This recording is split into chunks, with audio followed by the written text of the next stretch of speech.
নোয়াখালীর কবিরহাট উপজেলায় প্রায় কোটি টাকা ব্যয়ে সড়ক সংস্কারে কাজের মান নিয়ে ব্যাপক অনিয়মের অভিযোগ উঠেছে ঠিকাদারের বিরুদ্ধে। স্থানীয়দের অভিযোগ, নিম্নমানের সামগ্রী ও কম পরিমাণে বিটুমিন ব্যবহারের কারণে কাজ শেষ হওয়ার পরদিনই উঠে যাচ্ছে সড়কের কার্পেটিং। নোয়াখালী প্রতিনিধি গিয়াসউদ্দিন রনির পাঠানো তথ্যচিত্রে আরও জানাচ্ছেন আবরার মাহি। তিব্বত কদুর তেল চুলকে করে শক্ত আর মজবুত, ঠান্ডা মাথায় ভালোবাসার জয়।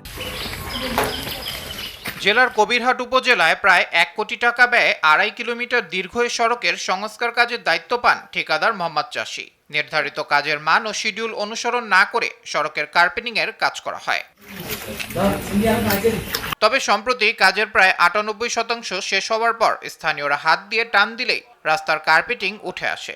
এমন একটি ভিডিও সামাজিক যোগাযোগ মাধ্যমে ছড়িয়ে পড়লে এলাকায় ব্যাপক সমালোচনার সৃষ্টি হয়। স্থানীয়দের অভিযোগ, ঠিকাদার ও সংশ্লিষ্ট কর্তৃপক্ষের যোগসাজশে নিম্নমানের কাজ সম্পন্ন করা হয়েছে।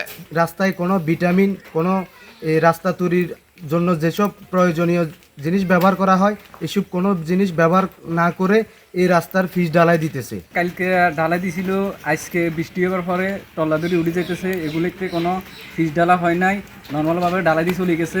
এই রাস্তাটা ফিস ঢালাই দেওয়ার পরে একদিন পরে সব উড়ে যাচ্ছে। এদিকে অভিযোগের বিষয়ে জানতে ঠিকাদার মোহাম্মদ চাষীর মোবাইল ফোনে একাধিকবার যোগাযোগের চেষ্টা করা হলেও তার কোনো বক্তব্য পাওয়া যায়নি। অন্যদিকে অভিযোগের বিষয়ে সরাসরি কোনো তথ্য দিতে রাজি হননি সংশ্লিষ্ট উপজেলা প্রকৌশলী। সড়ক নির্মাণে অনিয়ম দুর্নীতির অভিযোগ তদন্তের দাবি জানিয়েছেন স্থানীয়রা।